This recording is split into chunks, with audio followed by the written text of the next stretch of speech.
પોરબંદરથી Advana national highway પર ગાંડા બાવળોને કારણે મુશ્કેલી સર્જાઈ રહી છે, જેને લઈને લાંબા સમયથી વાહન ચાલકો પરેશાન છે. ત્યારે વહેલી તકે નિરાકરણ લાવવા સમગ્ર બરડા પંથકમાંથી માંગ ઉઠી છે. બરડા પંથકના બાવડા અને ભારવાડા ગામ વચ્ચે 3 થી 4 પુલિયા એકદમ સાંકડા છે અને તે પુલિયાની રેલિંગમાંથી બાવળોની ડાળીઓ રોડ ઉપર આવી જતા વાહન ચાલકોને ખૂબ જ મુશ્કેલી પડી રહી છે. એક તો આ પુલ સાંકડો છે, જો કે આ પુલ રાજાશાહીના વખતના અડીખમ છે. 80 વર્ષના વૃદ્ધોને પૂછીએ તો એમ કહે છે કે આ પુલ ક્યારે બન્યા તે અમને જાણવા નથી.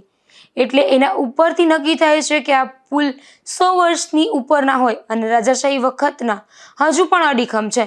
જો કે તે વખતે આટલા ભારે વાહનો અને ટ્રાફિક બિલકુલ હોતી નથી.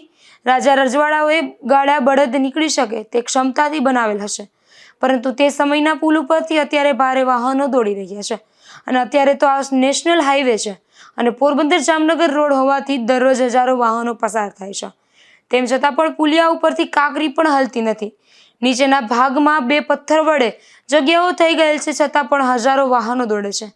પરંતુ અત્યારની સરકારે ફક્ત પુલિયાની રેલિંગમાંથી નીકળતી બાવળોની ડાળીઓ પણ દૂર કરવા માટે જે તે વિભાગને સૂચના આપી નથી અને સમસ્યા દૂર કરવી જરૂરી છે, જેથી સામેથી મોટું વાહન આવતું હોય અને બાઇક ચાલક પાસેથી પસાર થાય અને પાછળ જો મહિલા બેઠા હોય તો આ બાવળની ડાળીઓ કપડામાં ભરાઈ જાય તો એવા ઘણા અકસ્માત બનેલા છે.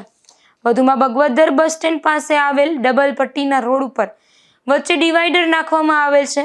તે ડિવાઈડરની સાઈડમાં પણ અનેક જગ્યાઓ બાવળો ઉગી નીકળ્યા છે.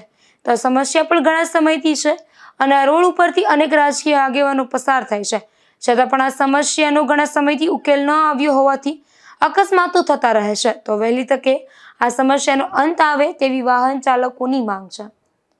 ધીરુભાઈ નિમાવત, ગુજરાત ન્યૂઝ, બગવદર.